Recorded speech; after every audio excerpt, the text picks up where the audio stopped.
All over this city, women are in hiding, concealed behind dark windows and walls. They did what Western countries wanted, worked for government, aid agencies, the security sector. The Taliban says they can carry on, all the while sending goons to threaten them if they do. Fatima is alone. A former policewoman, a single mother, divorced from the man she was forced to marry at the age of 12. All crimes in the eyes of the Taliban.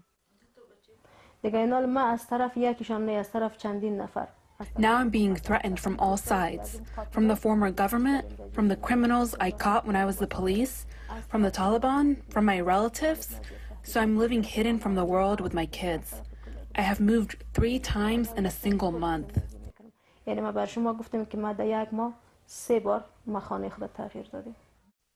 She thinks constantly of her fellow policewoman Negar Massoumi, 8 months pregnant, who was murdered last week. The Taliban say they're investigating. In the last few months, at least 6 policewomen were killed in Taliban-controlled areas before the capture of Kabul. Last year, Fatima released on social media a video of herself destroying her police ID in protest about sexual harassment by her male superiors. Shamed by her behaviour, she says, her own family then tried to kill her. Now she fears both them and the Taliban. The personal and political are intertwined.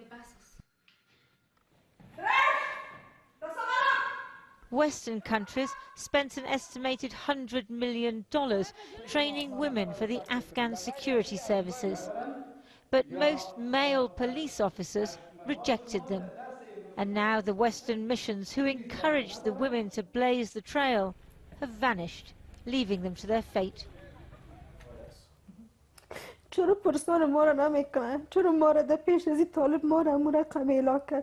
Why have they abandoned us to the Taliban? Since they were supporting us, surely they would ask what's happening to us now.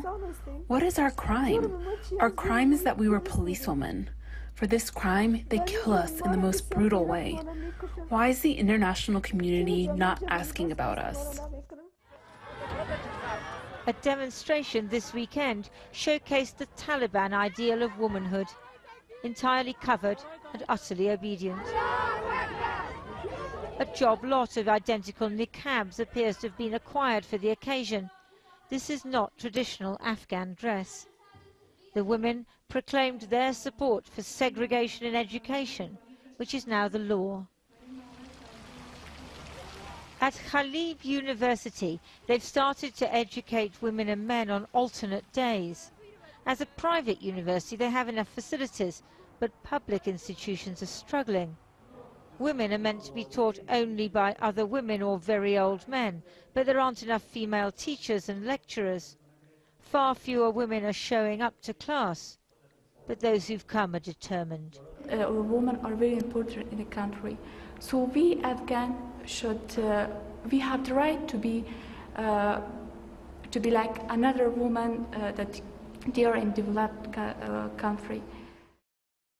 Fatima used to be proud of her uniform, but now, penniless, unable to earn a living and with no family protection, she feels that all she can do is speak out. They will kill us. Whether or not we raise our voice and talk in front of a camera, the Taliban will kill us anyway. That's why I raise my voice. If I talk in front of the camera, at least after I'm gone, maybe other policewomen will not be killed. In Afghanistan's cities, many women embraced the Western project to liberate them. Some have managed to flee, but most can't. They're left with a new set of beliefs, for which they may end up paying with their lives. And throughout the world now, we're at all-time low fertility rates. In Australia, it's now 1.6, is the average number of children women will have. And back in the 80s, by comparison, it was closer to 2. You mentioned this is a phenomenon all over the world.